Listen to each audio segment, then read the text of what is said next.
Olá, Carol, boa noite. Oi, Cleide, boa noite. Boa noite, Elahá. Tudo bem? Como é que você está aí na Fero?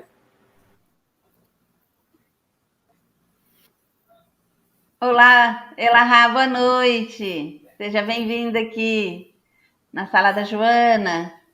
Olá, boa noite a todos. Fui buscar um pouquinho de água. Boa noite, Cleide Medre. Boa noite para você. Boa noite, Carolita. Boa noite, minha querida irmã Beth Teles. Boa noite, meu querido Marcondes Moreira. Boa noite, queridíssima Cidinha Mota. Sua vizinha, Cidinha Mota, não é? Minha vizinha, sim. Minha vizinha e agora minha amiga, sim. Ai, que legal. Então, uma boa noite para todos nós, nesse momento maravilhoso que nós vamos ter a chance de abrir hoje as discussões sobre os instrutores que existiam lá na Mansão Esperança da obra Memórias de um Suicida. Isso. E boa noite a todos, sejam todos muito bem-vindos aqui na sala virtual da Joana de Ângeles. E para darmos início no estudo de hoje, eu vou fazer uma prece. Vamos lá então, minha gente, vamos orar. Vamos agora, neste momento, sintonizar os nossos pensamentos a Deus, Jesus, nosso Pai maior, e vamos agradecer, só agradecer. Obrigado, meu Pai, pelo dom da vida. Obrigado por todas as vidas na carne que já tivemos. Obrigada pela nossa família, amigos, irmãos a caminho, porque bem sabemos que estás em nós e em todos nós. Obrigado pelo seu amor infinito, quando nos tira do comodismo, trazendo-nos dificuldades, que na verdade são oportunidades para o nosso crescimento intelectual e moral. Obrigada pelas pessoas difíceis que nos ensinam a ser pacientes, tolerantes, benevolentes. Obrigado pelas pessoas que nos amam, tolerando-nos, aceitando-nos e não nos julgando. Obrigado por mais um dia de sol, de chuva, de raios de vento, de frio, que trazem o equilíbrio da natureza, purificando a atmosfera, queimando os miasmas produzidos pelos homens e também por nós. Bons espíritos, obrigada pela compreensão, paciência, tolerância. E que nós possamos também proceder dessa forma com nossos irmãos que estão a caminho conosco. Jesus, Mestre amado, obrigada pelo seu evangelho de luz, que nos tira das trevas da ignorância e nos traz para a luz da felicidade eterna. Obrigada a todos que de alguma forma nos ajudam a ser cada dia uma pessoa melhor. Obrigada, Pai, Senhor da vida. Obrigada e que assim seja.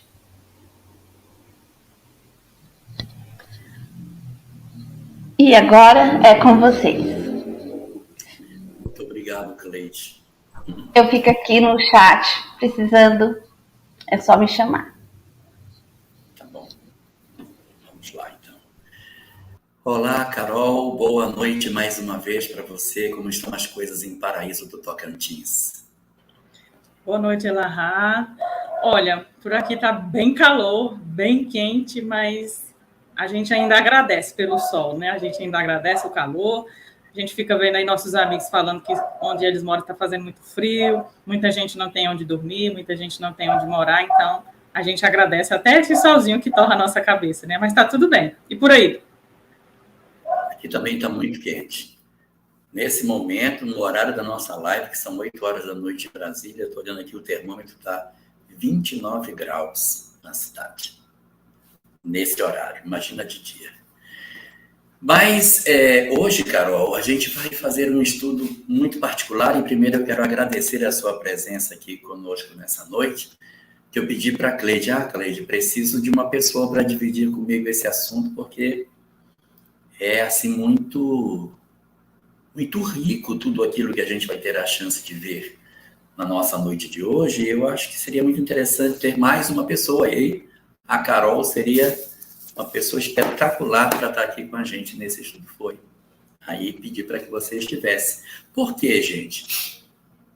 Porque nós, ao longo dessas nossas lives mensais sobre a obra Memórias de um Suicida, nós já falamos do suicídio em si, já falamos do vale e do resgate, já falamos do atendimento espiritual, que foi dispensado aos 5 personagens centrais da obra, Camilo Bellarmino, João, Jerônimo e Mário Sobral.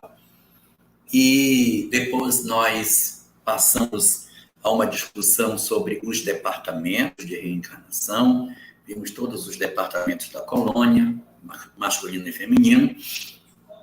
Depois nos transferimos para a Mansão Esperança, em que a gente falou do que ela faz, de como é a ambiência dos prédios, das coisas, mas nós não adentramos a discussão sobre os conteúdos ministrados pelos instrutores da Mansão Esperança.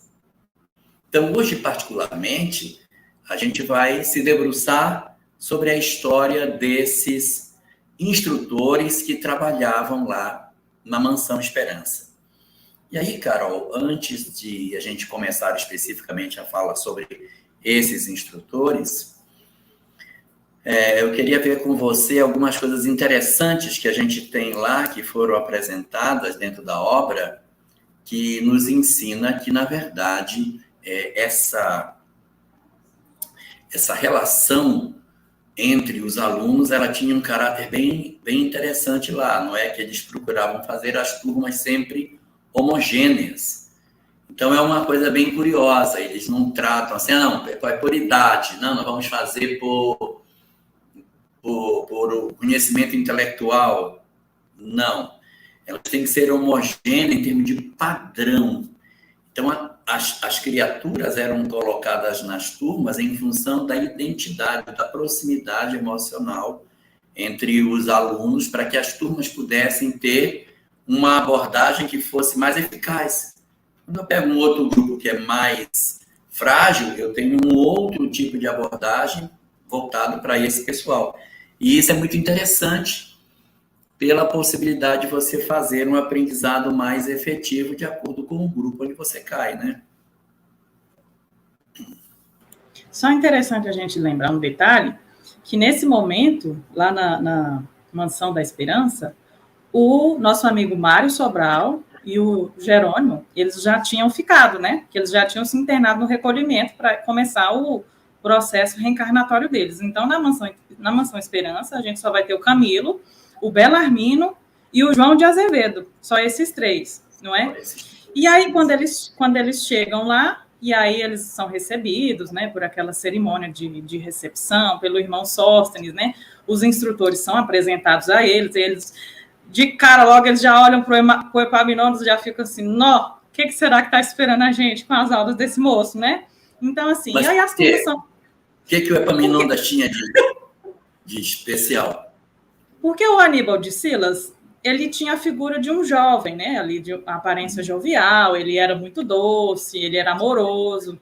O Souriomar, ele já era um pouquinho mais velho, mas mesmo assim ele era mais maleável também. E o Epaminondas, ele já era um ancião, das barbas longas, da fisionomia séria. Então, todo mundo olhava para ele já assim, com medo, né? Então, eu imagino o Epaminondas, sabe como, Elahá? Como se nos olhos dele tivessem um raio-x. Que quando ele olhasse para todo mundo, aquele raio-x via tudo que estava acontecendo ali e a pessoa, o espírito ali, não conseguia esconder nada, né? Passava tudo pela visão dele, né? Ele se sentia devassado pelo olhar dele, né? Isso, exatamente. Aí a gente vai ver daqui a pouco por que eles ficavam tão assim temerosos com esse olhar fuzilante do Epaminondas, né? E também Camilo fala que nessa atividade de orientação, eles também haviam, os dois haviam ficado, mas tinha ingressado na equipe uma pessoa que é nova, que é o Amadeu Ferrari. O Amadeu Ferrari, que é um personagem que não existe na primeira parte da obra, mas que vai ingressar na turma junto com os meninos, porque eles estavam num quarto, o hospital era grande, desse quarto que era de 10, 3 foram para a Mansão Esperança. O Amadeu, certamente, deve ter vindo de um outro quarto, de um outro ambiente, e aportou na Mansão Esperança na mesma época. Então, eles perdem a convivência de 2 companheiros e ganham um outro integrante no grupo, que é o meu querido Amadeu Ferrari. Olha quem chegou aí. Elisa Braga, a maga dos vídeos, está aí conosco. Meu Deus. É uma ideia, né? Passar o vídeo da Mansão Esperança? Pode ser. Como é que a gente faz? Vamos ver se a gente consegue fazer isso. Eu não sei fazer, mas a gente vai andando aqui. Se tiver, a gente já coloca, né? Deixa eu pegar. Se a gente mandar o link para ela, sim, aí ela mais a Cleide vão se... Elas se acertam lá. Aí vocês vão se acertando aí. Envia o link. Envia, eu baixo ele aqui. Eu acho que eu consigo. Tá. Eu mandei o link da live para Elisa. Elisa entra nos bastidores e vocês conversam. E aí vocês resolvem nos bastidores. Quando tiver ok, vocês dão um okzinho aí que a gente vai estar aqui. Né, Jorgito? Exato. Então, assim, era um ambiente novo, um local que a gente já conversou no mês passado, cheio de muitos desafios em termos de descobrimento, deslumbramento até com aquela universidade do conhecimento espiritual. E nessa universidade havia 3 instrutores em particular. 3 instrutores, que eram muito diferentes na característica que eles apresentavam. Desses instrutores, Carol, qual era o primeiro deles? O primeiro que eles tiveram assim as aulas, né, foi o Aníbal de Silas. O Aníbal de Silas, ele teve contato com Jesus, né, ali durante aquela pregação de Jesus, deixai vir a mim as criancinhas. Então, o Aníbal era uma daquelas criancinhas que estavam ali durante aquela pregação, que Jesus tocou na sua cabeça. Queria abrir um parêntese aqui, Elahá, sobre isso, de Jesus ter tocado a cabecinha do Aníbal. Eu estava refletindo sobre isso, sabe? Jesus não tocou só a cabeça do Aníbal, Jesus tocou o coração de Aníbal, né? Como se eles dois, naquele momento ali daquela pregação, eles conversassem de coração para coração. Então, aquele toque foi significativo, porque depois daquilo, o coração dele foi tocado. Por mais que ele já de várias encarnações a gente vê, né, que ele já trazia aí a ideia do Deus único, ele já tinha já estudava algumas filosofias mais voltadas para essa área, e depois que ele tem ali o contato com Cristo, ele continuou seguindo Cristo, né, continuou seguindo ali os seus ensinamentos, enfim, acompanhou algumas pregações dos discípulos, e inclusive ele foi morto no martírio, né, ali queimado ali durante aquelas festas esquisitas que aconteciam ali por exemplo, na época do Nero, por exemplo. Então, ele morreu queimado. Então, foi muito mais do que só um toque na cabeça.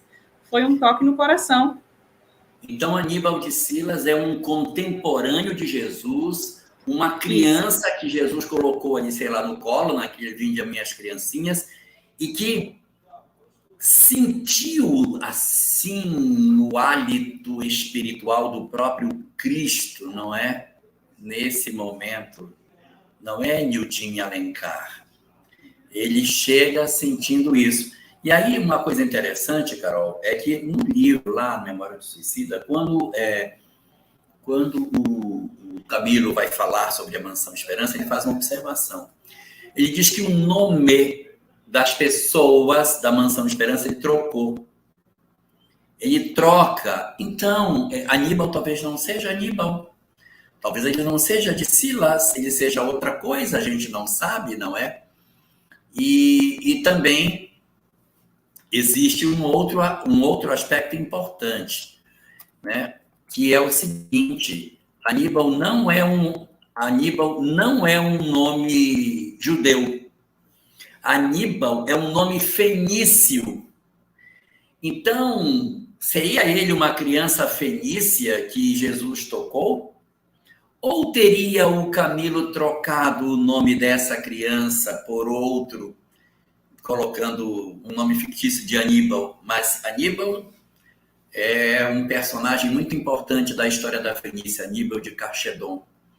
Então, a gente tem aqui a possibilidade de que, de repente, esse personagem aí pode ser até conhecido de nós, e a gente não sabe porque ele está com outro nome aí, apresentando para a gente, assim como os outros dois instrutores também. Não é isso, Carol? Oi, Larra, antes da gente ver o vídeo, vamos terminar o Aníbal, aí a gente vai para o vídeo, aí quando a gente voltar, a gente fala dos outros, né? O Aníbal, ele também tinha mais uma característica. As aulas que ele ministrava, assim, quando o irmão Sóstenes vai fazer o discurso, ele mesmo, Sóstenes, eu achei assim tão de uma beleza o discurso dele, porque ele mesmo, no discurso dele, ele naquela cerimônia de recepção, né?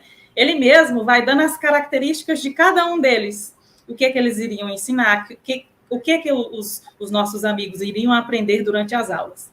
E nesse discurso de Sóstenes, ele já nos dá ali a informação de que Jesus, à época de suas pregações, ali no momento que ele estava pregando, falando ali para as multidões, aquilo que ele falava se materializava em cenas. Então, as pessoas que estavam ali assistindo, aquelas multidões, aquelas pessoas, muitas vezes eram pessoas que não sabiam ler, eram pessoas simples, eram pessoas humildes. Então, o livro nos traz essa informação, e eu achei assim de uma grandeza, que como que Jesus ia conseguir, por exemplo, prender a atenção daquelas pessoas, que muitas vezes elas não sabiam nem conversar direito, nem ler, nem escrever, enfim, não tinha muito conhecimento de estudo, vamos dizer assim. Então, esse era um recurso que Jesus usava. Então, ele falava, aqueles que estavam de boa vontade, aqueles que estavam com um coração receptivo, eles conseguiam visualizar essas cenas. Quando Jesus estava pregando, as cenas passavam ali na visão deles. Aquelas pessoas que não estavam com o coração receptivo, aquelas pessoas não estavam com o coração pronto para ser tocado, né? Aí eu lembrei de Aníbal, né? Que foi tocado pelo coração, não pela mão, mas no coração. Elas não entendiam, eram só apenas palavras. E Aníbal, uma das características dos seus ensinamentos era isso. Quando ele ia pregar, trazer as lições eram passadas como em cenas, eram materializadas em cenas. Então, os nossos amigos... Tela, né? Isso, tinha uma tela, e os nossos amigos tinham a possibilidade de ver as cenas materializadas. Imagina como deve ter sido bonito a aula do Aníbal, né? E aí, eu queria trazer um lembrete aqui do texto, que chega um determinado momento que Aníbal recebe o convite do próprio Jesus, quando Jesus fala assim para ele, ó: vai, Aníbal, e dá dos teus labores a legião de minha mãe. Socorre com os meus ensinamentos, que tanto prezas, os que mais destituídos de luzes e de forças encontrares, confiados aos teus cuidados. Pensa, de preferência, naqueles cujas mentes hão desfalecido sob as penalidades do suicídio. Entreguei-os de há muito à direção de minha mãe, porque só a inspiração maternal será bastante caridosa para erguê-los para Deus. Ensina-lhes a minha palavra, desperta-os. Imagina lá o convite que o Aníbal recebeu do próprio Cristo, para ele ir levar os seus ensinos para aqueles que ainda estavam precisando, né? E ele tinha uma característica também, né? Ele, por ter encontrado Jesus quando criança, ele e todos os auxiliares dele, todos se apresentavam muito jovenzinhos.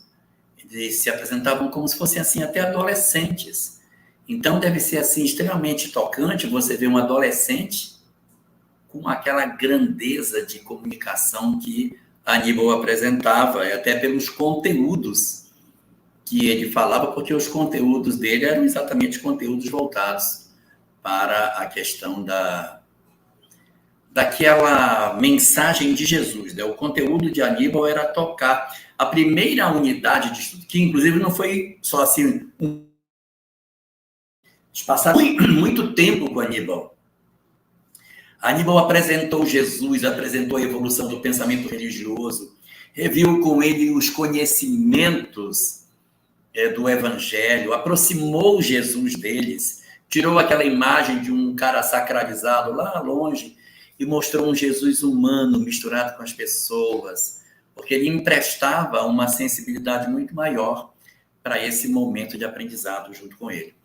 E a gente vai passar o vídeo agora, mas eu queria só destacar aqui uma fala da Camila, em que ela diz que é uma mensagem assinada por Aníbal de Silas, que foi recebida por Chico Xavier. Tá? Então, aqui a Camila está trazendo essa informação para a gente. Vamos passar o vídeo para a gente poder ver? Vamos lá? Vamos lá, Cleide e Elisa, vamos passar o vídeo.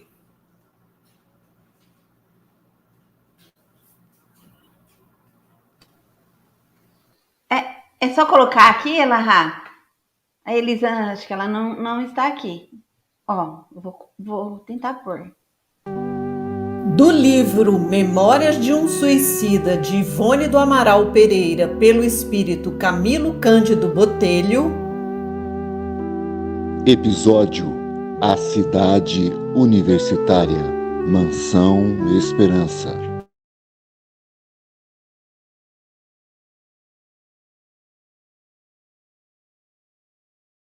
Meu e Alceste vieram buscar-nos. Agora éramos somente eu, João e Belarmino, pois Mário e Jerônimo haviam se internado no recolhimento. Sentimos grande emoção quando a magnificente metrópole surgiu aos nossos olhos surpreendidos. Louvado seja Deus! Era verdade, pois, que havíamos progredido. Estávamos ingressando na universidade, a Cidade Esperança.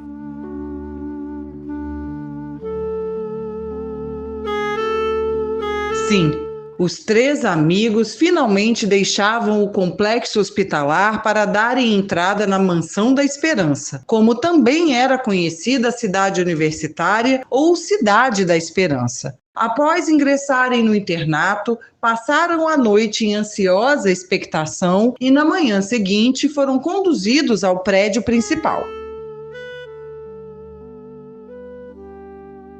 Emocionados, vimos os letreiros dos ensinamentos que receberíamos: moral, filosofia, ciências, psicologia, pedagogia, cosmogonia e até um idioma novo, o Esperanto, que seria o idioma definitivo que derrubaria as barreiras da incompreensão entre os humanos, contribuindo para a confraternização idealizada por Jesus de Nazaré. Uma só pátria, uma só bandeira, um só pastor. Romeu e Alceste, apresentando os três ao diretor, despediram-se, dando por fim da missão junto a eles. Uma despedida cheia de comoção. Mas irmão Sóstenes, o diretor da Cidade Esperança, falou em tom grave, discreto e bondoso. Sede bem-vindos, meus caros filhos. Que Jesus, o único mestre que em verdade aqui encontrareis, vos inspire a conduta a seguir na etapa nova que hoje se inicia. Aqui encontrareis no amor de mãe, vindo de Maria, sustentáculo sublime para vencerdes o negror dos erros que vos afastaram das pegadas do grande mestre. Cumpre, portanto, apressar a marcha, recuperar o tempo perdido.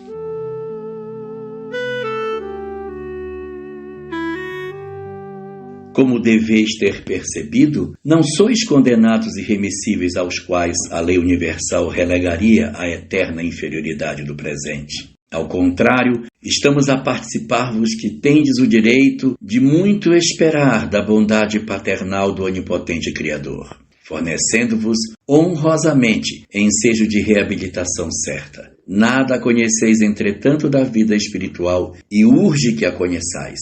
Aqui é o local mais adequado para isso, como vereis. A reunião de honra.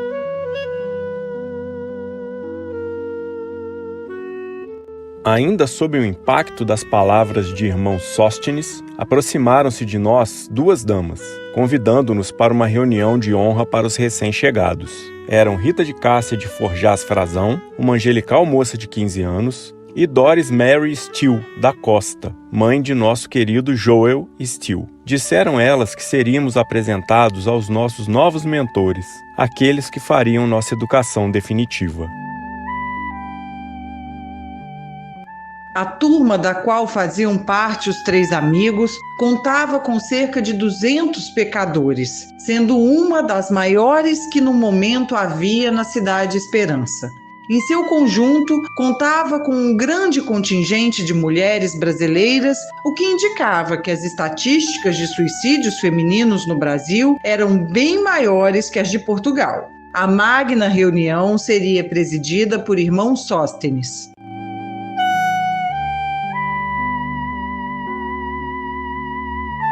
Aqui tendes os vossos educadores. São como anjos tutelares que se debruçarão sobre vós e vossos destinos, amparando-vos na espinhosa jornada. Acompanhar-vos-ão a partir deste momento, em todos os dias de vossa vida, e só darão por cumprida a sua nobre missão quando, já glorificados pela observação da lei que infringistes, voltardes da terra novamente para este asilo. Então, receberão como que um passaporte para outra localidade espiritual, onde reapanhareis o fio normal da rota evolutiva interrompida pelo suicídio. Aqui vedes Epaminondas de Vigo, Souria Omar e o jovem Aníbal de Silas, um daqueles meninos presentes no grupo que Jesus acariciou quando exclamou: "Deixai vir a minhas criancinhas, que delas é o reino dos céus." Intensa comoção atingia nossas almas, extraindo do íntimo do nosso ser reais sentimentos de admiração pelos 3 vultos que nos eram apresentados e que tão estreitamente se ligariam ao nosso destino por um tempo que não poderíamos prever. Nossos 3 mestres haviam sido contemporâneos dele, conheceram-no, ouviram-no falar, falaram com ele.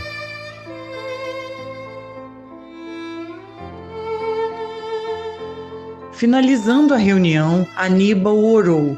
Justo ele, que tanto atraía a atenção de todos por ter sido tocado por Jesus. À proporção que orava, uma faixa de radiação opalina estendia-se sobre ele, abrangendo a assistência, envolvendo todos em um ósculo maravilhoso de bênçãos. As lições de Aníbal de Silas. O primeiro curso foi ministrado por Aníbal de Silas e requereu de todos muitos esforços, estudos incansáveis e, sobretudo, exemplificação e prática durante longos anos.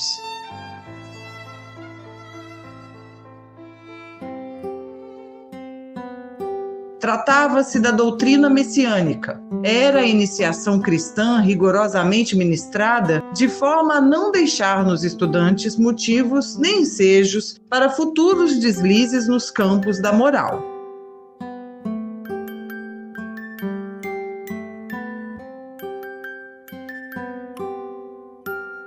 Aníbal apresentou-nos ao meigo Rabi da Galileia, através das lembranças reproduzidas na tela magnética com o colorido vivo da realidade. Então, a epopeia augusta do cristianismo, desde a manjedoura humilde de Belém, desenvolveu-se em estudos fecundos que permitiram-nos começar a soletrar, só então, a palavra sacrossanta da redenção.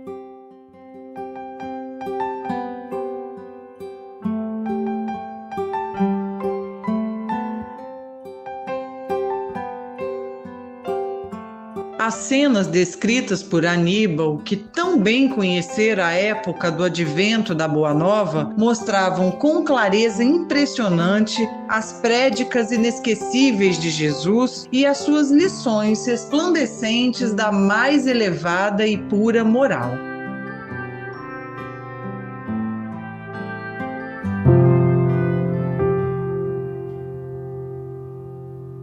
pudemos ver os cenários que serviram à ação magnificente do grande mestre. A imagem do enviado celeste gravou-se em nossas mentes, em traços cativantes e indeléveis, tornando nossos corações predispostos a aquisições morais sob suas benéficas inspirações.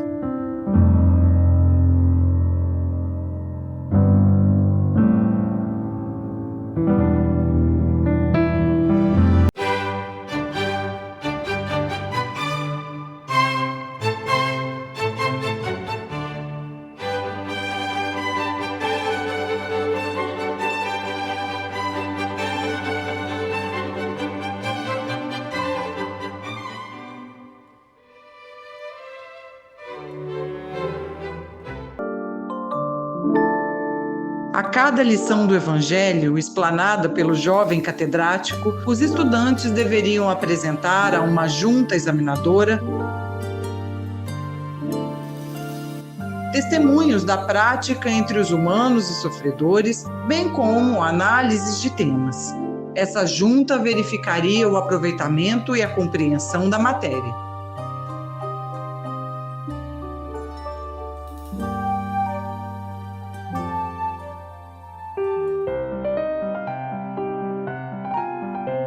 Os ambientes eram preparados com esplendor, e mentores da colônia, como o irmão Teócrito, Aníbal de Silas e outros, traduziam as criações mentais em imagens e cenas. De outras esferas vizinhas, desciam caravanas fraternas a emprestarem brilho artístico às experimentações dos estudantes. Chopin e Victor Hugo participavam de várias delas.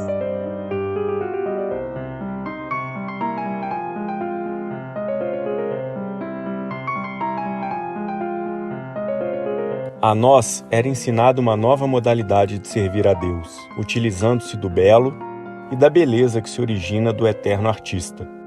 E certo dia, Rita de Cássia, que era poetisa, viera ao internato buscar-nos para uma sessão artística em sua residência.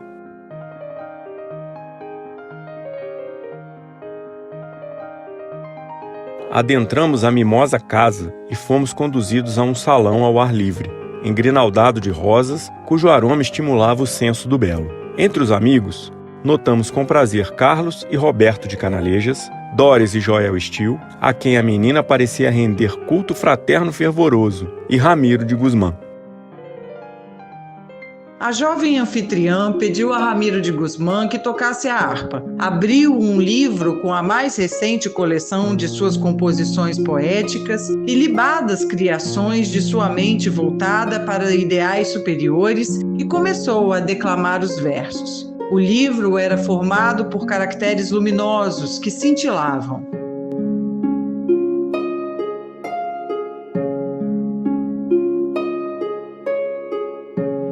Meus caros irmãos, convidei-vos a fim de vos recordar que esquecestes de laurear vossos ensaios literários, quando homem fostes, com a glorificação a Deus, fazendo das vossas produções exaltações à verdade, ajudando os menos esclarecidos a encontrarem o pensamento divino. O que apresentei, vós recebestes com a mais elevada e sublime expressão literária que poderíeis conceber. Sabei, no entanto, que para nós é apenas o ponto inicial, simples abecedário de conhecimentos artísticos, pois sou apenas uma aprendiz humilde e ainda titubeante da ciência universal.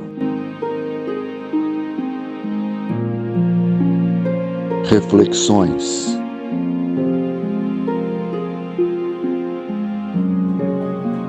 E nós, que por essa época apenas acabávamos de adentrar no ambiente universitário, já havíamos recebido formosas lições de moral, de filosofia e de ciência. Fomos também agraciados com visões inéditas, de indescritível beleza literária, até então inconcebíveis às nossas mentes. Ó Deus, que esplêndida obra divina encontra-se aqui destilado no mundo espiritual.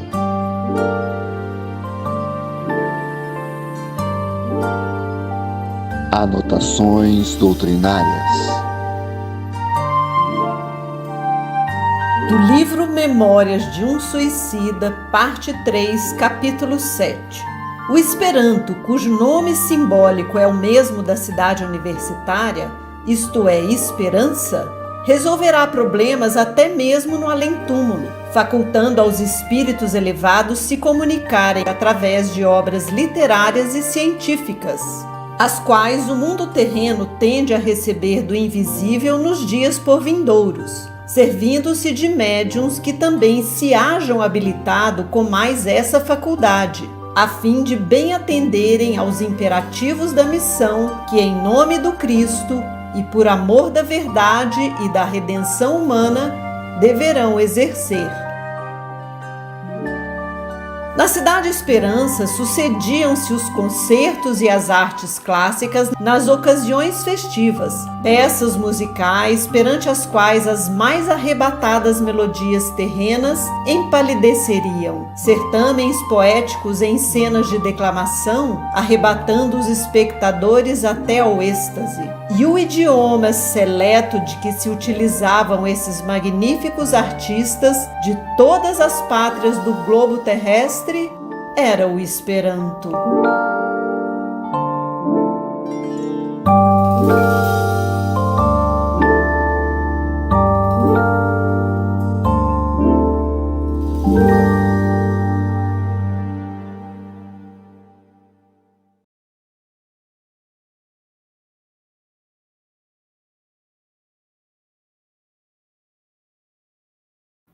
Eu acho que colocaram o vídeo da obra errada, né? Essa é da obra Memórias de um Suicida mesmo? Pois é, né, Lahá? Tem até arte, tem até poesia. Como é isso? Mas nessa obra que é pesada, que ninguém gosta de ler, como é isso? Não entendendo, né? Tem até as cenas de Jesus, das suas pregações, materializando. Como é isso? A gente está no livro errado? Deve ser, né? Para você ver como esse livro guarda tanta beleza, tantas coisas belas, né?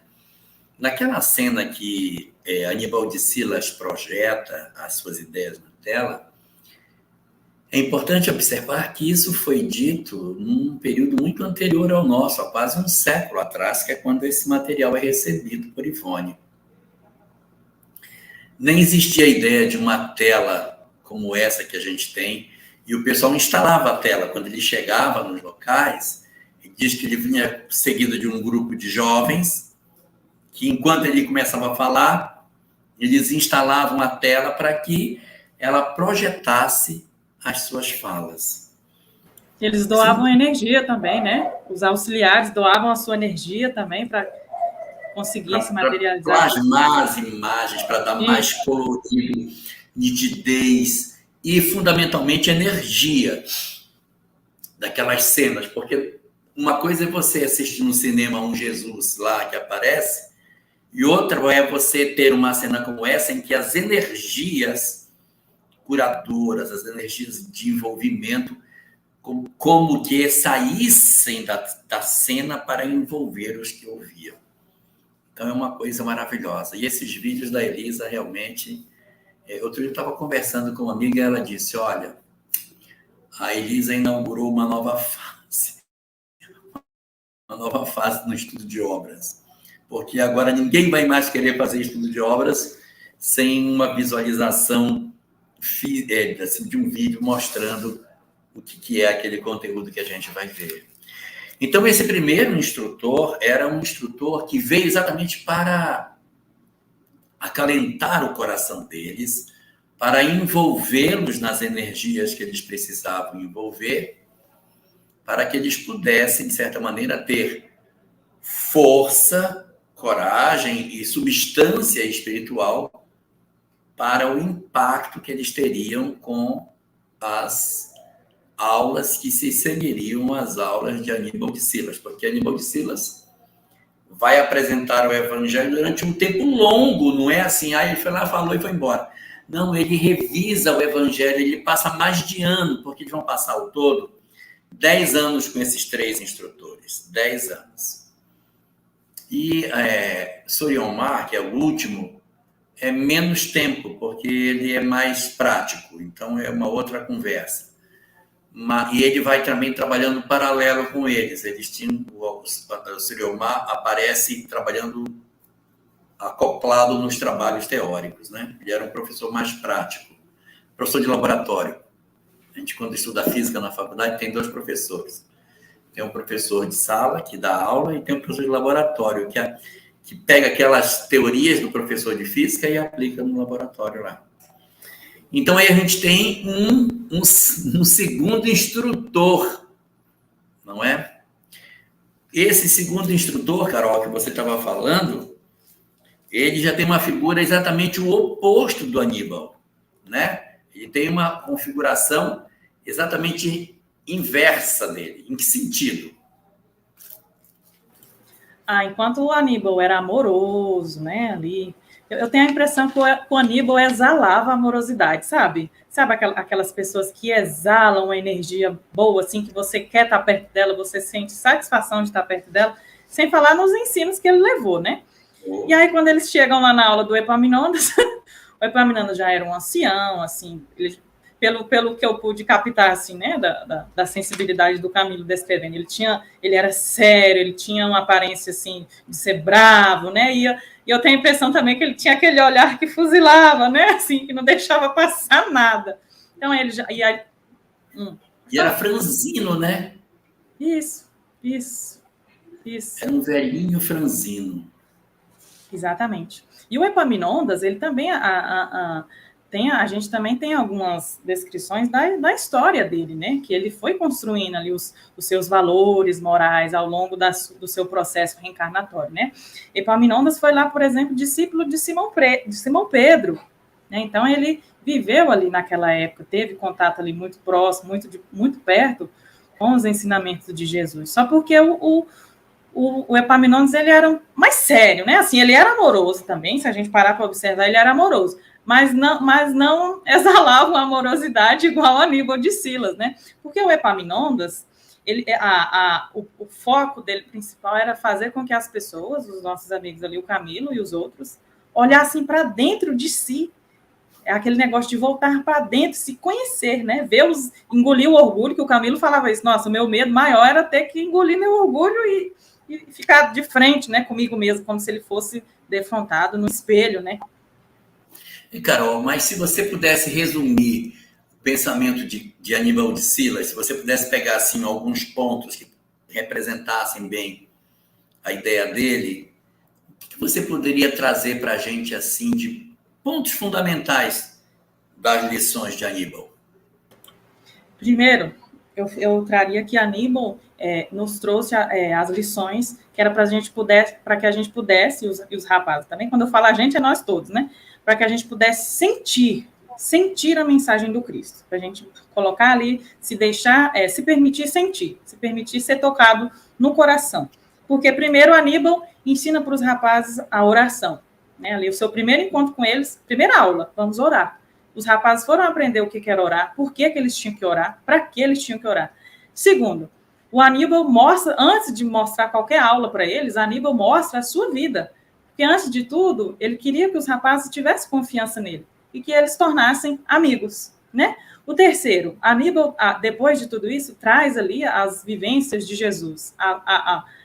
Ali Jesus vivo, né, na cena, nas telas. Aníbal traz por que é que Jesus veio. Então, depois de tudo isso, os rapazes puderam perceber, poxa, agora eu entendi como é que Maria de Magdala se converteu.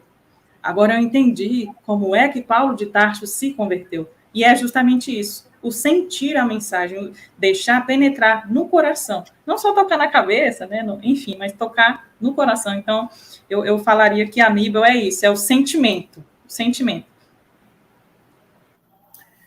E assim, essa preocupação dele em se aproximar das pessoas, ela era muito interessante. Quando o Camilo narra sobre a relação dele com a turma, ele mostra várias vezes Aníbal chamando os alunos de meus irmãos. Um sentimento de igualdade, de identidade, de proximidade, de verdadeira condição de entrosamento, de encaixe. Quando ele passa para o Aníbal de Silas, para o o Epaminondas de Vigo, ele tem uma outra maneira de tratar os alunos. Ele chama os alunos de meus discípulos.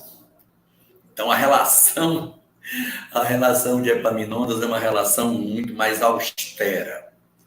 Aquele homem circunspecto, de olhar penetrante, que passava o olhar na turma e as pessoas assim, meu Deus, porque ele via o interior das pessoas e fazia colocações que iam exatamente naquilo que a pessoa tinha. Era uma conversa de espírito para espírito. Então, ele olhava a profundeza do ser e quando ele conversasse, não, mas isso você precisa colocar para fora. Ele tinha muita preocupação em apresentar esses conteúdos para todas as pessoas. E nessa experiência, não é, Carol, das aulas, quando passa para o Epaminondas de Vigo, a obra vai falar de um personagem da turma que ele se utiliza para fazer um trabalho de demonstração de o que é que a gente precisa fazer para se libertar do passado terrível que nós trazemos em nós. O que foi que ele fez com quem? Então, enquanto o Aníbal trazia ali o sentimento, o Epaminondas ele já trazia o saber, né, o entender. Por que é que eu passei por isso? O que é que eu vou ter que passar? Né? Então, a gente tem um episódio que ele chama o Amadeu Ferrari, aquele rapaz que ingressou no grupo deles, né, para uma aula prática, porque as aulas Primeiro ele tem todo aquele conhecimento da formação da Terra, geologia, tudo aquilo ali, como foi criado, né, aquilo ali tudo, e aí depois ele vem ali para a pessoa em específico. E aí ele vai convidar o Amadeu Ferrari para um exercício prático, e é justamente essa cadeira aí que eu acho que todo mundo tem medo dela, né, que é uma cadeira ali, esses equipamentos que tinham lá na Mansão da Esperança, que a gente não consegue nem visualizar direito como eles eram. Então, era uma cadeira, tinha uma diadema, e aí as memórias dele, as lembranças dele ia transmitindo numa TV, numa tela. E aí Amadeu Ferrari tenha o acesso à sua encarnação anterior, não é? Que ele maltratou os escravos, ele foi muito mal com os escravos. E aí vai tendo vários pontos, e aí ele fica assim, para, eu não aguento mais, não é? O autoencontro dele com o passado foi bem difícil, né? E aí é justamente esse ponto, que o Amadeu vai revisitar a sua encarnação passada, que ele maltratou muito os escravos, ele foi muito mal, não é? E aí, quando ele termina a aula, ele fica assim, nossa, eu fiz isso tudo? Nossa, e depois, mais para frente um pouquinho, Camilo vai sentar nessa mesma cadeira para ter o seu autoencontro, né, com o seu passado aí espiritual. Também as encarnações do Camilo ele aprontou, né, Jorge? O seu áudio. Esse Amadeu Ferrari, ele não estava na obra na primeira parte. Parece depois. E aí o Epaminondas de Vigo vai pegá-lo e vai levar para que ele faça um mergulho no passado. E ele não quer voltar. Essa mesma coisa vai acontecer com Camilo. Quando ele fizer a regressão de Camilo não quer voltar. O que é muito compreensível. Quem é que quer se expor? Quem quer eviscerar seus defeitos, suas faltas, suas culpas? Então, Amadeu Ferrari é suicida, evidentemente é suicida, mas ele é um suicida também assassino, ele também tem histórias de violência com outras pessoas, é cruel. Então, o Epaminondas de Vigo faz ele regredir. E ele vai voltar a um período no qual ele foi um escravocrata, que não tinha a menor sensibilidade para a questão da escravidão. Nada. Ele vendia os escravos como quem vende alface. Ele não tinha a menor sensibilidade do que ele estava fazendo. Dispunha da vida das pessoas, brincava com a vida das pessoas, como ele bem quisesse.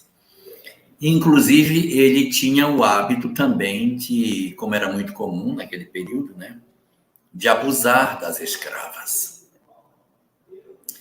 E durante o que o livro conta, ele abusa de uma moça. E a moça se mata. A moça se mata. E ele, então, quando acontece da moça se matar, o pai dela vai procurar o corpo da filha e ele se incomoda com aquilo e manda castigar o pai dela. O pai dela chamava-se Felício. Era um escravo também, um escravizado. E ele então manda castigar Felício, que inclusive desencarna no castigo.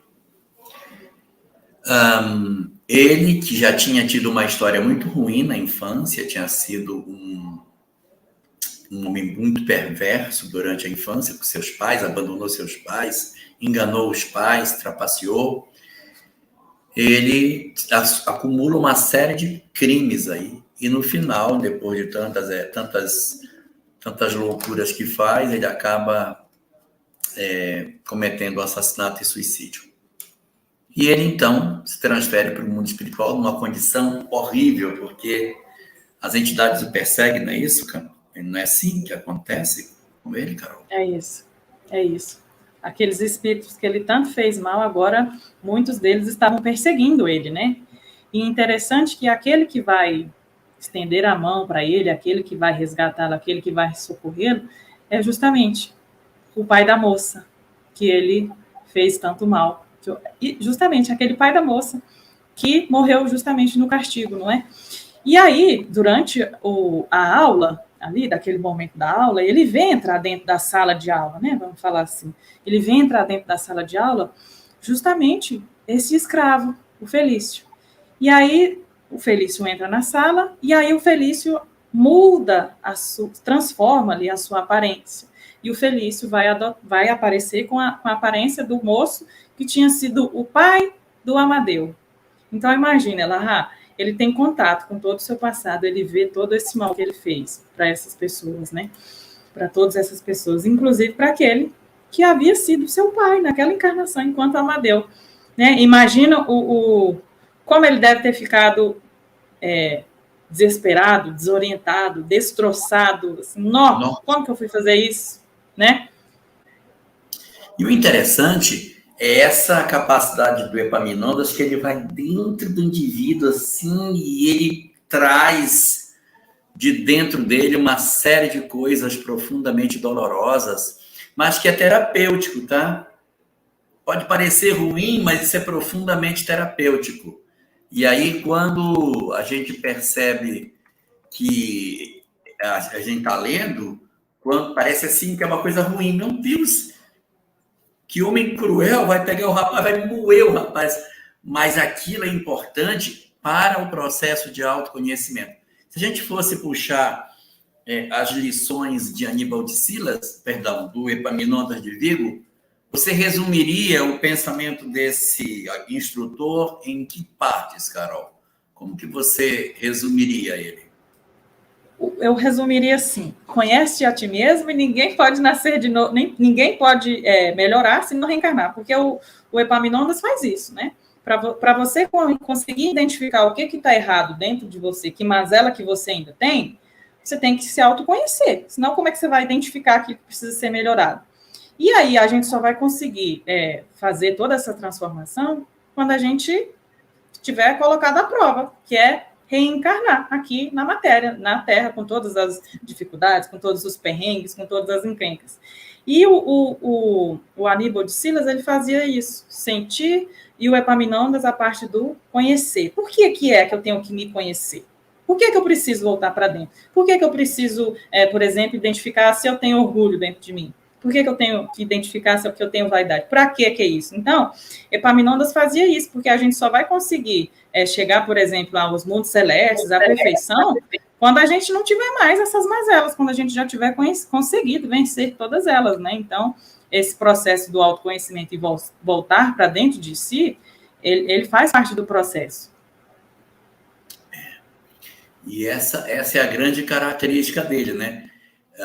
Essa habilidade de investigar a mente humana, ir dentro dela, virar e trazer para fora as emoções que estão armazenadas. Isso pode parecer uma coisa estranha, mas o ser humano ele precisa ter contato com o que ele fez para que ele consiga encontrar as soluções.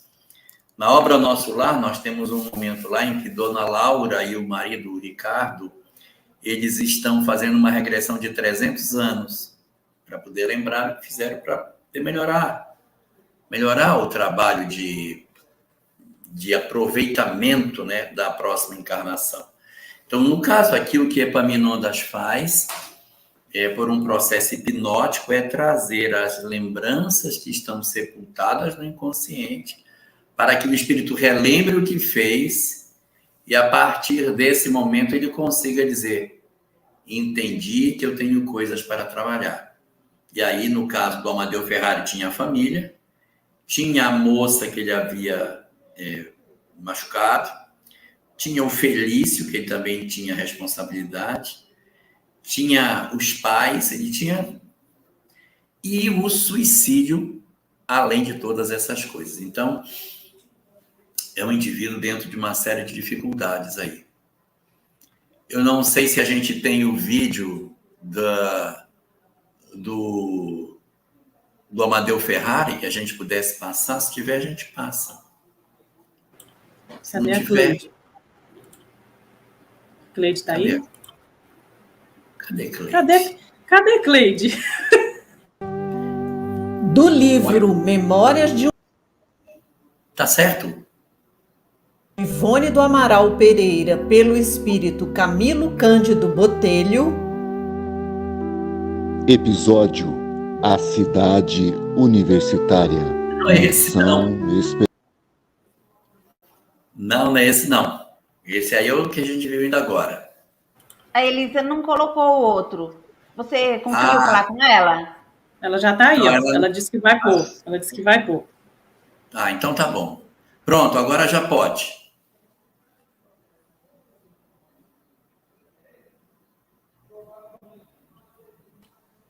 Só um minutinho. Vamos aguardar. Ela ainda não colocou. Já. Então, vamos continuar.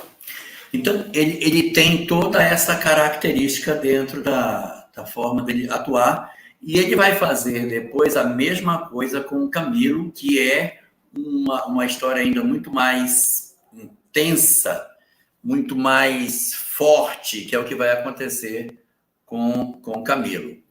E aproveitando, queria... Chegou o vídeo, Elahá. Então pode pôr? Pode pôr.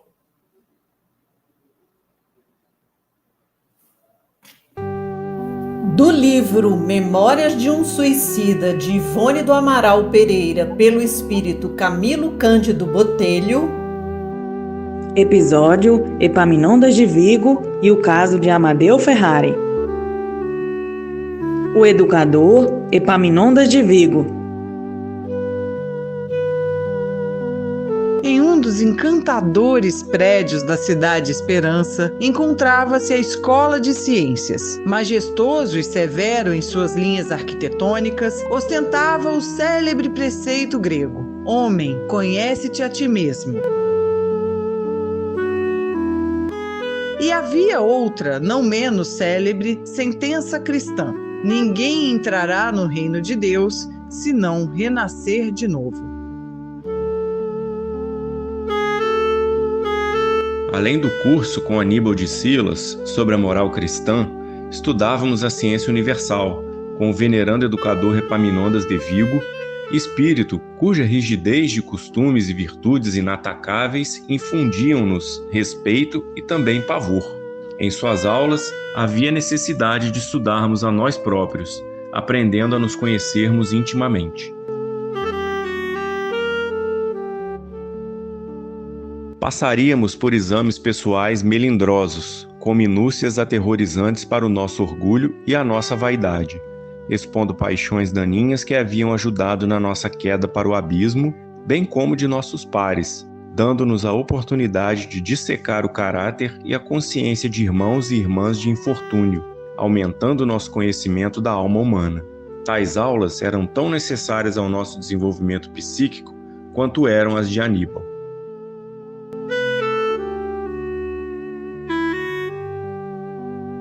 Enquanto Aníbal de Silas, com a ternura consoladora do Evangelho, acendia nos aprendizes fachos de confiança no porvir, clareando-lhes as possibilidades de redenção, Epaminondas arrancava lágrimas de seus corações, arrastando-os a estados de sofrimentos intensos. Por essa razão, no começo, eles o temiam. As aulas de Epaminondas.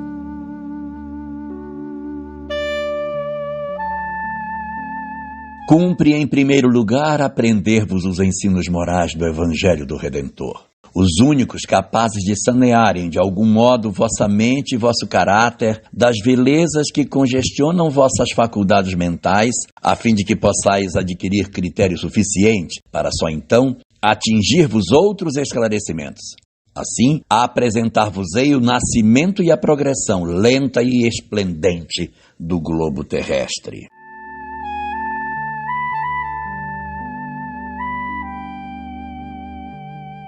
Após a esplêndida exposição, eu, Belarmino, João e o amigo brasileiro Amadeu, que se havia incluído em nosso grupo, logo nos sentimos atraídos para o novo educador, ansiosos pelas lições que se seguiriam.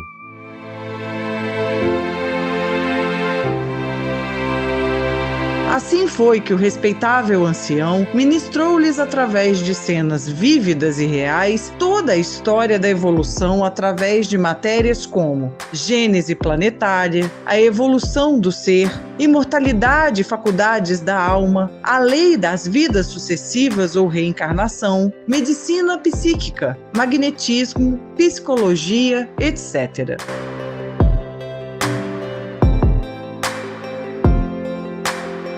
Expôs ele a realidade das vidas sucessivas, suas leis, suas consequências e finalidade magistral para a gloriosa evolução do ser.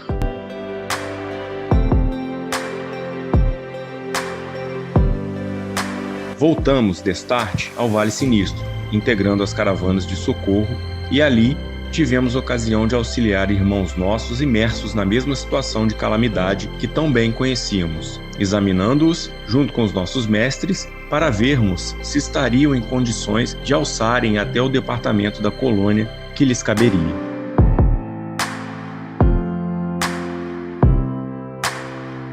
Os textos de Camilo.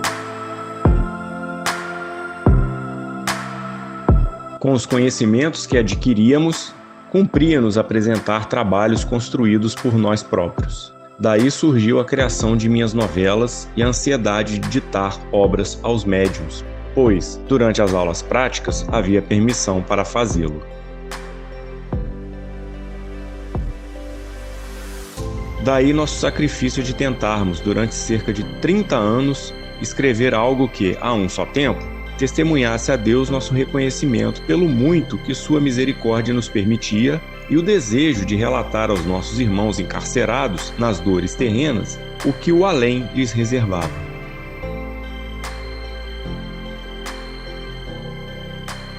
Analisando Amadeu Ferrari.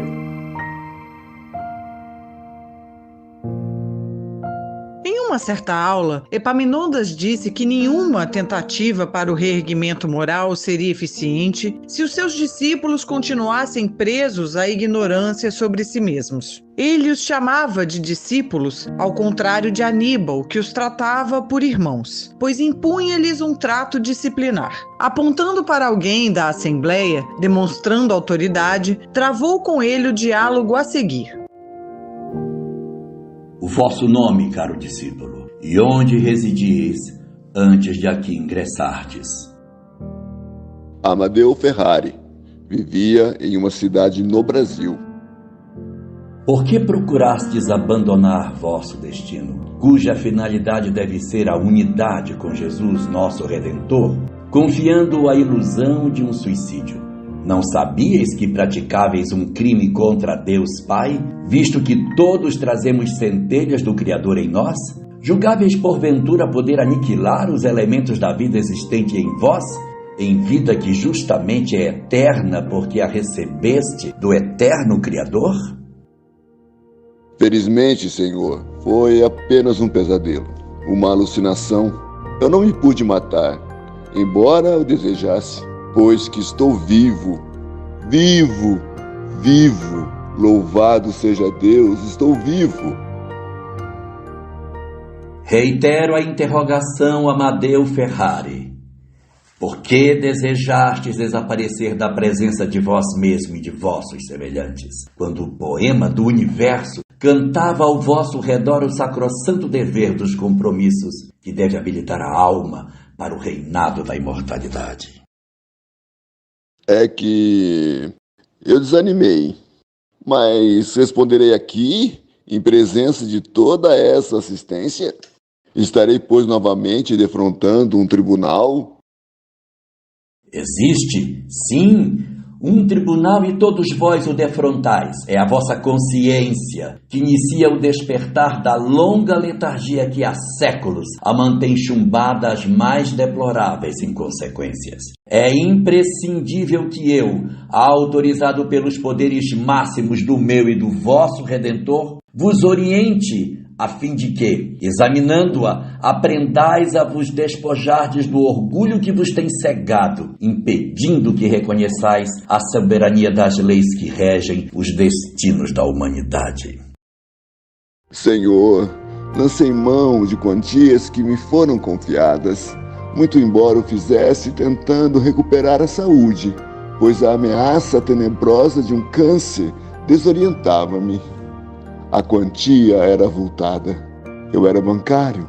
A prisão ou a morte? O câncer, o roubo, pois era roubo. O ideal de amor desmoronado. Preferi o suicídio. Agora intuições pavorosas segredam-me um passado do qual tenho pavor.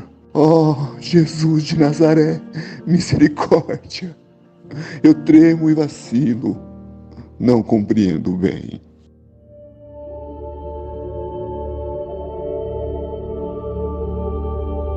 Pois ireis compreender, Amadeu Ferrari. É imprescindível que o compreendais. Colocando Amadeu de frente a uma tela, postou-se de braços alçados para o infinito em atitude de prece e concentração fervorosa. Ladeado de adjuntos, poderosa corrente fluídica se formou e o instrutor impôs a Amadeu Ferrari a volta ao pretérito, passando em revista os feitos de suas vidas passadas. O passado de Amadeu Ferrari. Amadeu Ferrari apareceu-nos descrito por sua própria mente no ano de 1840 como traficante de escravos negros de Angola para o Brasil. Era, então, português e não media esforços para voltar a Lisboa como milionário, infligindo martírios incontáveis aos escravizados. Mandava chicoteá-los, separava as mães dos filhos, fazia-os passar fome e sede, sem piedade. Certa vez, em sua fazenda, aviltara a jovem escrava. Felício, desventurado pai, louco de dor diante do cadáver da filha, que procurara encobrir a vergonha matando-se, acusou-o pelo suicídio da moça. Amadeu castigou-o e mandou que capatazes queimassem a língua do escravo com ferro em brasa até vê-lo cair nas convulsões da agonia.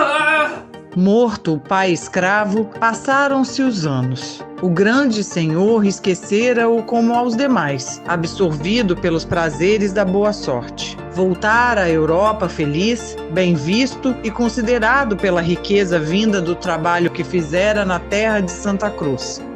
Mas chegou o dia de seu funeral.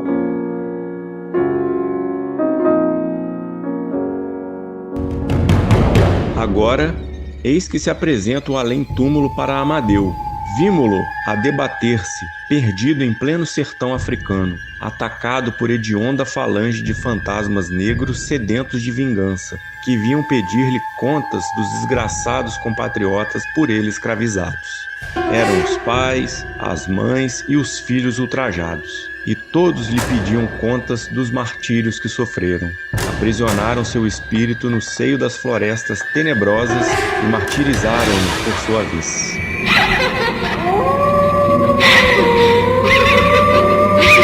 O escravo Felício. O espírito de Amadeu ficou tempo incalculável sofrendo nas trevas da mata.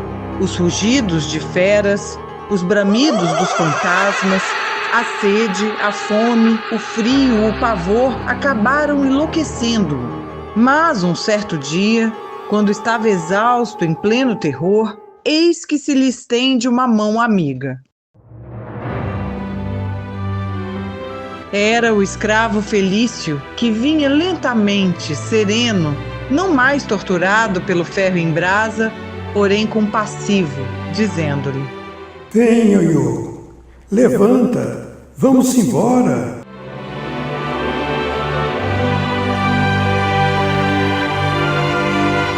Um murmúrio irreprimível de surpresa desconcertante sacudiu a assistência de pecadores, enquanto Amadeu Ferrari deixava escapar um grito que não sabíamos se era de surpresa, de alegria ou de vergonha, enquanto um choro sentido comovia-nos a todos. Abrira-se uma porta e silenciosamente Felício aparecera, sereno, encaminhando-se para seu antigo senhor de outras vidas.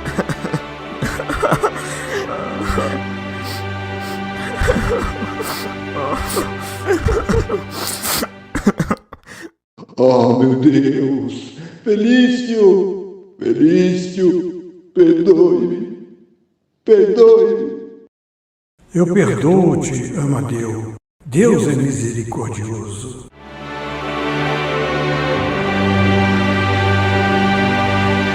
Anotações doutrinárias.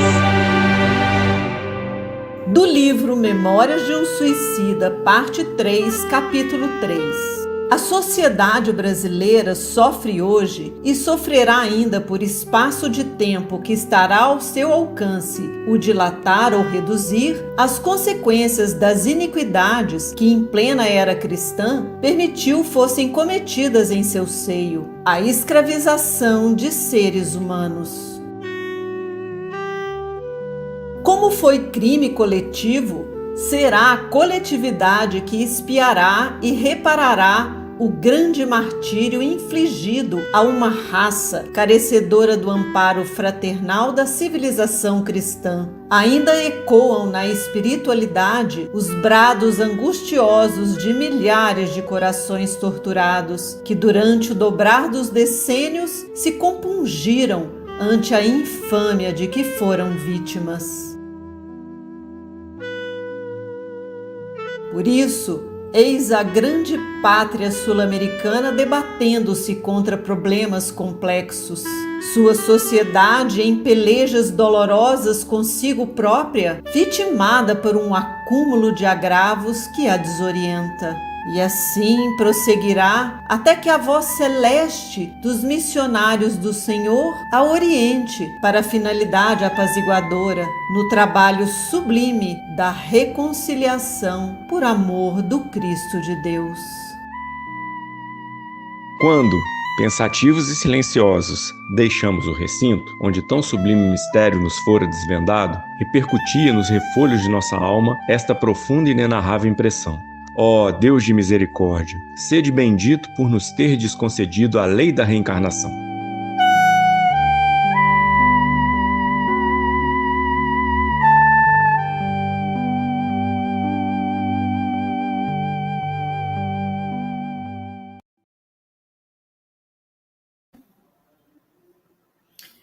Espetacular o vídeo. Eu já até esquecido o quão bom tinha ficado esse vídeo da Elisa. Meu Deus, muito bom. E aí eu quero fazer uma observação. Eu misturei duas histórias, tá? Eu misturei um pouco com a história do Agenor, que está lá na torre. É o Agenor da torre que engana os pais. Esse não engana os pais, é o outro. Mas aí tem um pontinho aí que eu queria destacar da conversa, que é o seguinte... esse Amadeu Ferrari, que a gente está vendo, é a reencarnação do escravocrata, tá certo? Então, ele Ele foi escravocrata, desencarnou e reencarnou como Amadeu Ferrari. Amadeu Ferrari não foi a encarnação como escravocrata. A encarnação como Amadeu Ferrari já foi a encarnação como bancário, onde ele deu até um desfalque no banco por conta do câncer que ele estava tendo. E aí o detalhe, não apareceu no vídeo, mas a gente conta, o escravocrata reencarnou Amadeu Ferrari. E quem era o pai do Amadeu Ferrari? Caroline Ramos. Felício. Era o Felício. Era o pai dele. Nessa aula aí, o Felício aparece, né, com a aparência de Felício, aí ele vai e troca, e aparece a figura do pai do Amadeu. Dessa atual existência, do seu Isso. Ferrari. Isso. Isso.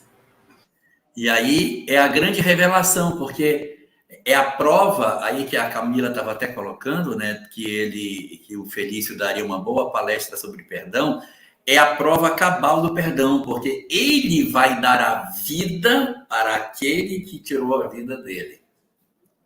Muito show isso. Lindo demais, meu Deus. Essa história é maravilhosa. E a gente precisa terminar, Carol. Eu só queria fazer um comentário, porque na nossa próxima... Ó, Elisa já está querendo fazer outro vídeo. Olha só, a Elisa não para. Era o pai do Amadeu. Vou fazer outra versão com essa revelação. Tudo bem. É uma boa para enriquecer aí.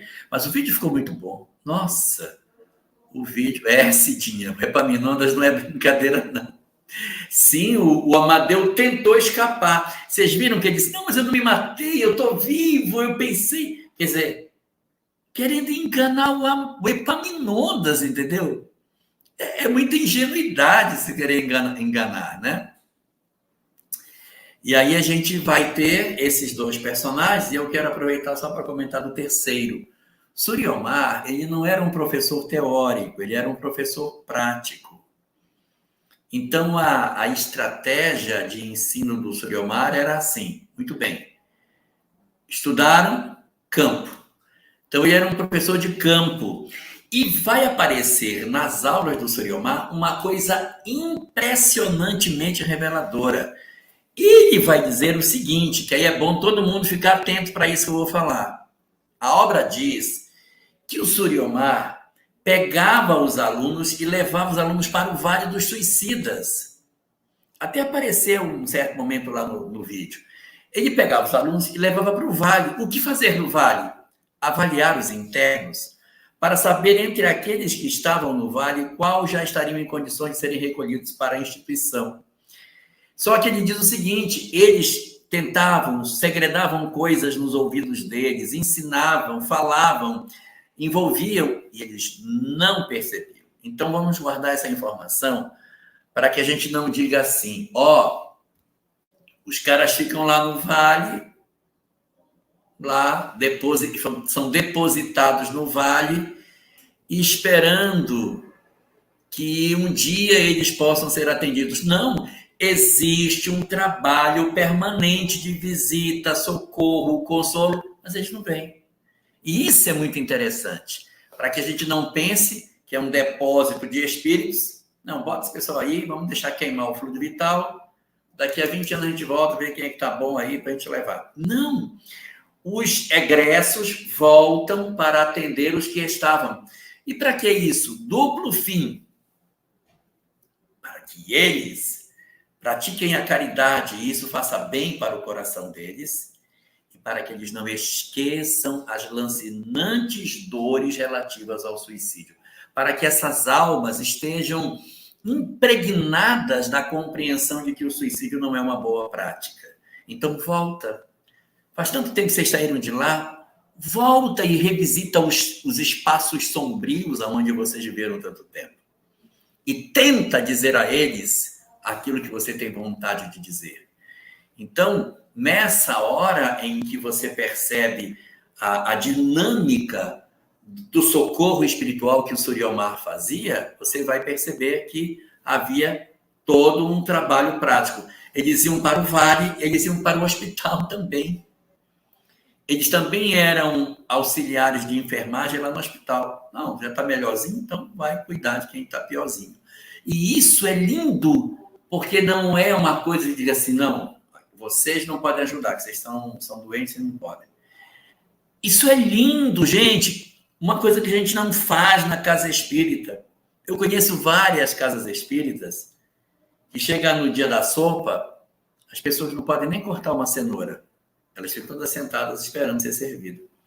E conheço outras que, não, vocês entrem para cá, bora, corta. Você, ó, Dona Maria, a senhora corta aí a cenoura, corta a cebola. Fulano, vai mexendo o caldeirão. Traz a comunidade para produzir o próprio alimento deles. E que depois sentam todos, trabalhadores e assistidos na mesa, para tomarem daquilo que é a refeição de todos. Então, é uma evolução na questão do trabalho, você ter a capacidade de inserir o assistido como se ele também fosse igual a você na grande tarefa de socorro de todos nós. O Soriomar, o Elahá, eu fiquei pensando, né, que ele levava os alunos para uma aula prática, né? Eles não estavam numa escola, numa universidade, era aula prática, aula de campo, né? O áudio. E aí, fala. Aula de laboratório. Isso, exatamente. E aí eu fiquei visualizando o seguinte, eles já tinham entendido um pouquinho, né? Eles já estavam entendendo algumas coisas, eles já tinham conhecimento, vocês já entenderam? Então tá bom. Então vamos agora doar um pouquinho disso aí que vocês já entenderam? Vamos doar, vamos trabalhar, né? Então o Soriomar também deixa essa lição, né, do trabalho. Se você já tem condições de doar algo de si, por que não? Por que não doar algo para aqueles que ainda não têm, que estão precisando, né? Então, eles iam para o vale, eles voltavam no vale. Interessante esse ponto que você trouxe, que o Camilo, quando ele tenta ali conversar com alguém e o espírito praticamente não percebe a presença dele, ele pensa assim, poxa, ontem era eu que estava aqui, né? Talvez até esse auxílio veio até mim e eu nem percebi. Né? Igual o André Luiz lá no Umbral, né? O Clarence estava ali perto dele o tempo inteiro, mas ele não estava percebendo, ele não tinha condições ainda de perceber a presença do Clarence, né? E a mesma coisa que os nossos amigos. Então, o Soriomar levava a turma, levava a galera, essas caravanas aí para aula prática. Aí eles iam para o vale, eles iam para o departamento hospitalar lá da colônia, eles vinham também para a terra, para os hospitais na terra, eles iam nos cemitérios, mas o que eles iam nos cemitérios? Observar o desligamento do corpo com o espírito, observar o desencarne como era. Né? Então, em todas essas visitas, em todas essas oportunidades que eles tinham a oportunidade de quê? Exercitar o amor, a empatia, o perdão, a tolerância, a serenidade, né? Então, aquilo ali também fazia parte do processo, porque eles também tinham que construir essas virtudes dentro deles, né? Então, assim, como é que eles iam adquirir tolerância se eles não iam para a prática? Então, eles tinham que praticar para tudo aquilo ser construído. Como é que eles iam construir a serenidade? Até eles iam para aqueles lugares, às vezes, assim, bem tenebrosos, né? E não ficavam desesperados, mas a serenidade é uma construção. Servia tudo para eles ali, para eles conseguirem construir tudo isso dentro deles, né? Exatamente. Ele é pouco, a gente pouco enxerga. A gente enxerga muito Aníbal de Silas e enxerga muito Epaminondas, um porque é muito amoroso e o outro porque é pavoroso. Os dois famosos, né? Então, é o amoroso, o pavoroso e o caridoso. São os três professores. Eu estava até, quando a gente estava discutindo, né? A gente estava vendo que é justiça, amor e caridade, né? O Epaminondas é a justiça, Aníbal de Silas o amor e Soriomar a caridade. Justiça, amor e caridade. E assim, a gente se encaminha nesse nosso momento final aqui. Nós não temos perguntas hoje, porque os vídeos da Elisa são mata-dúvida, né? As pessoas assistem e não há nenhuma dúvida a fazer. Então, a gente vai encerrando, agradecendo aí a oportunidade de estarmos juntos nessa nossa noite. A gente vai retornar no mês que vem para o próximo episódio. No próximo episódio, a gente vai falar sobre a sorte dos 4 amigos. Sobre a sorte de Jerônimo, de Belarmino, de João e de Mário Sobral. É isso que a gente vai ver no nosso próximo mês. Aí os vídeos, né, Elisa? São os vídeos relativos às encarnações desses 4 companheiros. Onde está minha querida Cleide Medri?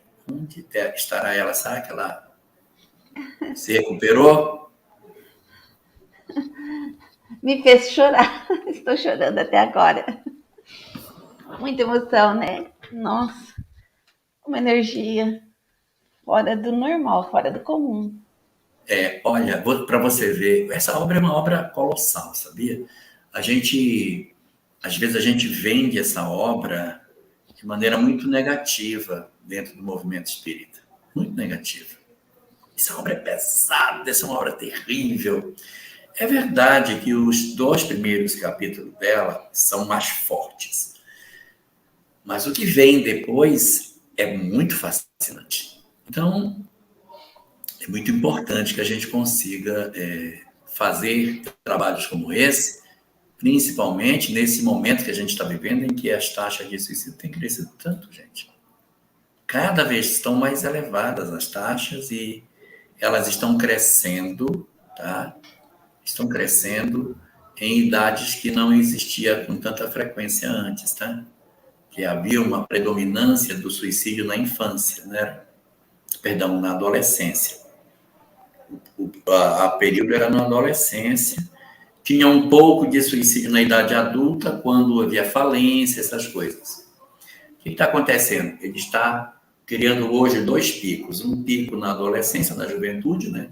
Um pico na juventude, e um outro pico entre os idosos. Entre os idosos. Na adolescência está alargando, indo para a direção da puberdade da própria infância, subindo em todas as faixas de idade, com um certo pico já entre os idosos. Muito grave tudo isso, e a gente precisa cumprir o nosso papel como espíritas da divulgação. Mas aí eu passo para você, Cleide, para você divulgar aqui, que a Cidinha quer saber quando será a próxima live aí que a Carol vai fazer sozinha, realmente. Deixa eu ver aqui, julho, né? Deixa eu ver. 3ª quarta-feira de julho. Dia 5. Não. Hã? Pode ser 5. É a 3ª. Não. Dia 19 de julho. Não, é dia 5, Elahá. Nós adiantamos, lembra? Porque... Foi. Gente, Que eu você vou lembra? estar ocupado, né? Foi adiantado. Seria dia 19 e passou para o dia 5 porque eu vou estar viajando, lembra? Sim. É mesmo, é dia 5/7. Isso. 5/7. Sim. Então, pronto. Elahá, fala... Camilo ficou quanto tempo lá? Quantos anos? Antes de 42 reencarnar? anos. 52 anos. 52. Voltou de lá em 1942. Ele desencarna em 1º de junho de 1889. Aí ele volta de lá. Tem uma pergunta da descrição do livro. Como prédios, coisas são descritas. Será que tudo isso existe mesmo? É uma maneira de nós nos familiarizarmos com o além.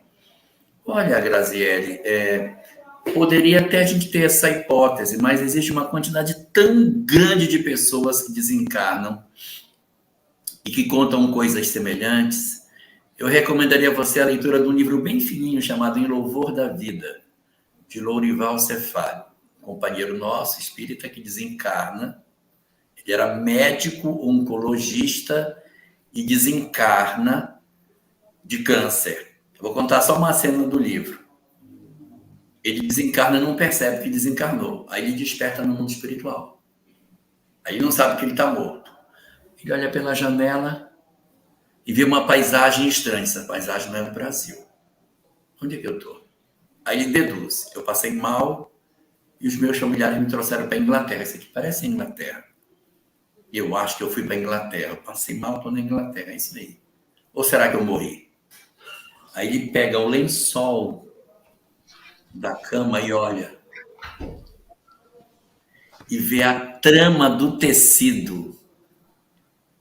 Aí ele diz, não, estou encarnado sim, porque essa trama aqui é de encarnado. Eu estou do lado de cá. Aí ele fica ainda acreditando que ele está encarnado. Aí agora sou eu criando em cima do livro. Isso que eu vou falar não é verdade. Sou eu criando em cima do livro. Aí a enfermeira dele chega. A enfermeira chega e trata ele muito bem. Aí diz, meu Deus, como é que eu vou pagar esse plano de saúde tão caro com essa mulher tão educada? Isso deve ser caríssimo. E agora sou eu falando, né? Aí quando a enfermeira chega e trata ele muito bem, diz, desencarnei, com certeza. Esse tratamento é pro lado de lá. Mas sei se é eu que estou falando. Mas é uma obra que traz essas minudências da maneira como o mundo espiritual se apresenta. Elahá, tem uma pergunta aqui, olha. Esses personagens são de algum filme espírita? Não, os personagens são do livro Memórias de um Suicida. Os personagens. Agora, as imagens que representam os personagens, a Elisa foi tirando de diversos lugares. Ela tirou do filme Nosso Lar. O André Luiz lá é o Camilo aparecendo aqui. Então, ela foi pensando de diferentes lugares e foi compondo esse trabalho maravilhoso aí, esse mosaico que ela faz, pensando. Mas não é um filme espírita. O André Luiz que faz o papel de Camilo aqui, né? Mas os outros não, ela pega de vários lugares.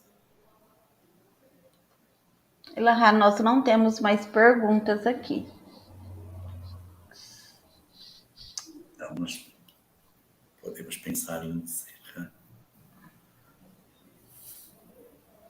Vamos ao término. Então, Carol, você tem mais alguma coisa para falar, comentar? Pode ficar. Quero falar só uma coisa, que a Cleide já ficou emocionada no vídeo do Amadeu, né, Lahá? Sim, quando ela viu o passado dele. Quando ela assistiu do Camilo, vou falar só isso, viu, Cleide? Quando você assistiu do Camilo... Do Camilo a gente tem que passar. A gente vai passar... tem como passar todos os vídeos da Elisa? Não tem como passar todos, né, Lahá? Tem. Tem. Aí vamos passar? Tem, claro. Nós temos que divulgar isso, meu Deus. É maravilhoso, envolve a gente, é contagiante. Eu, quando penso no livro, já penso com essas carinhas. E faz com que as pessoas... Lahá, aqui, ó.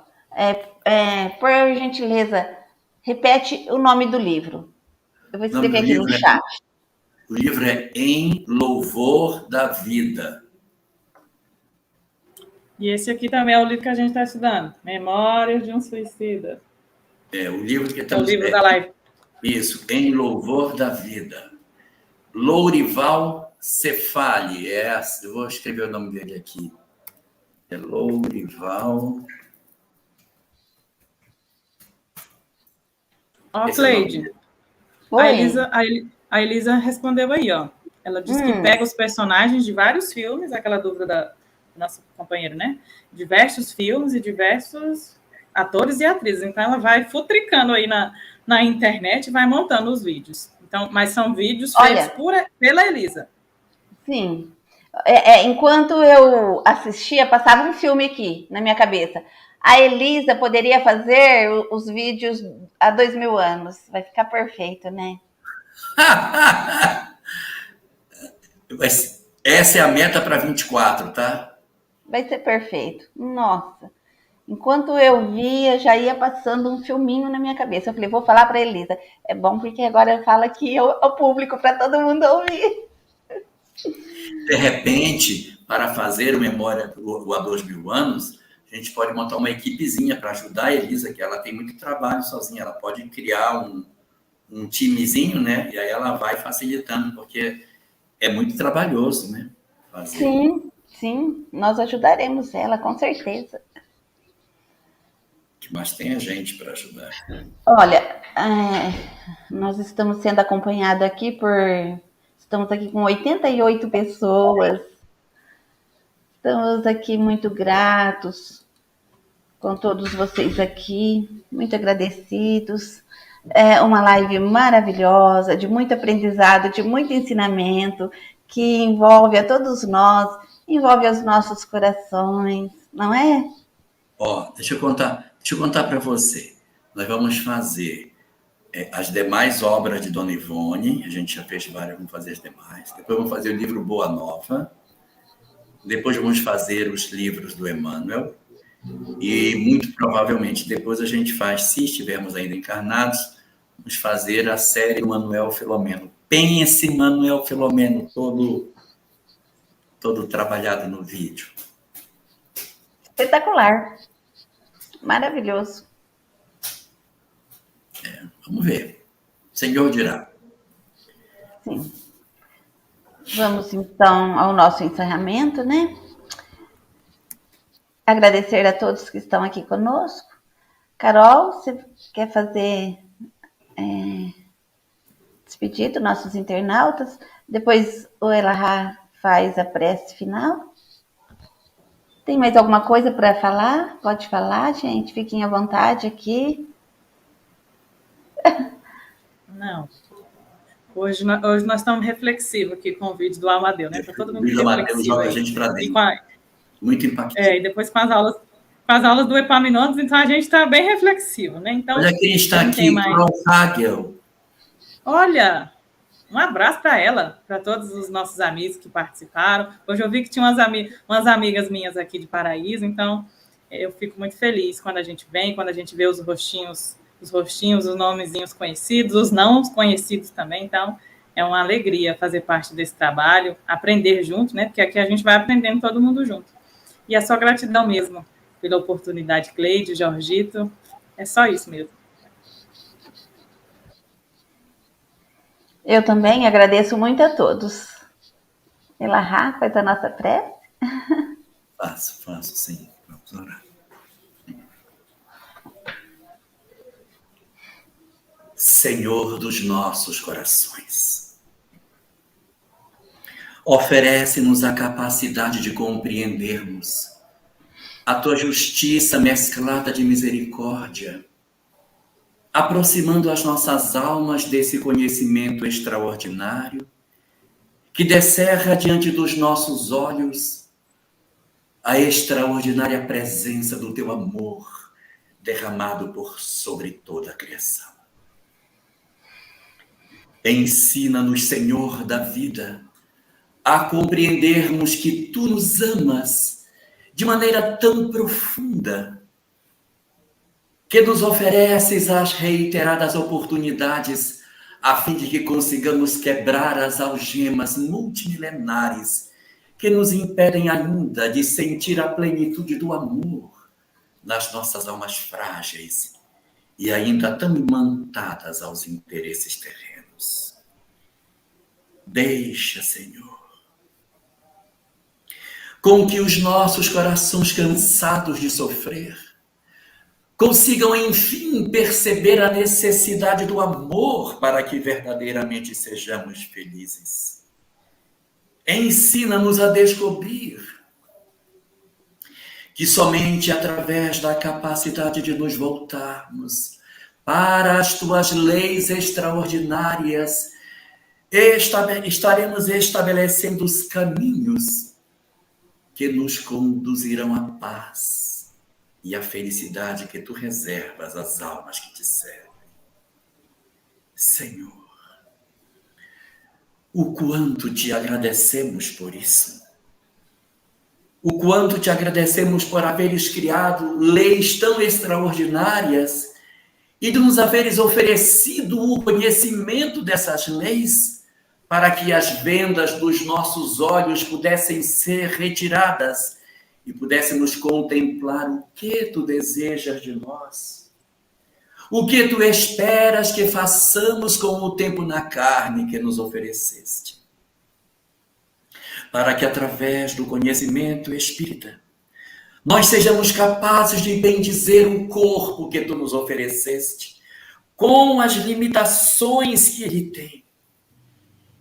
os nossos experimentos torturosos no campo da afetividade, o nosso processo de solidão, os nossos desencontros afetivos, as nossas dores e lágrimas profundas pelo processo de isolamento das nossas almas, da convivência daqueles a quem amamos.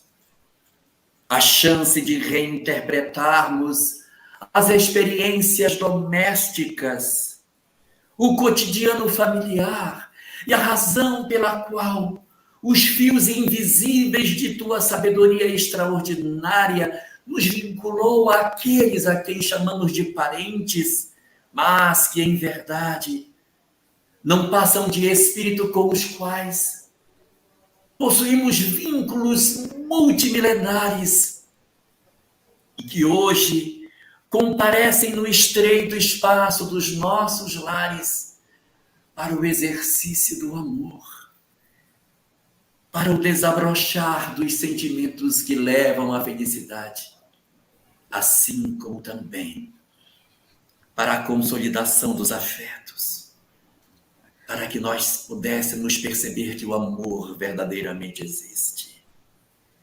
Nós te rendemos graças, Senhor, pela tua misericórdia sem par de nos haver revelado tantas coisas para que nós despertássemos para a tua lei.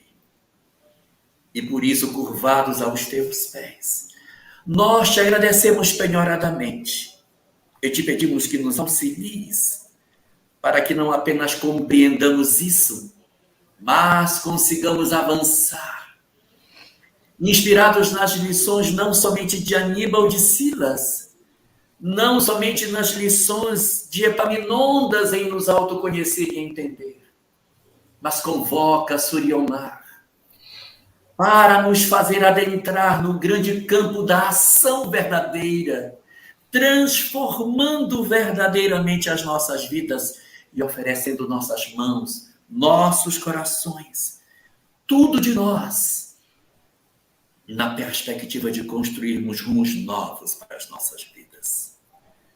Por todas essas lições, nós te agradecemos, Senhor, e te pedimos que abençoes as nossas vidas, derramando luzes sobre toda a humanidade, trazendo paz ao coração dos homens e despertando no movimento espírita a necessidade de espalharmos essa mensagem sobre o mundo para resgatar aqueles que tu confiaste às nossas mãos, como irmãos que somos todos.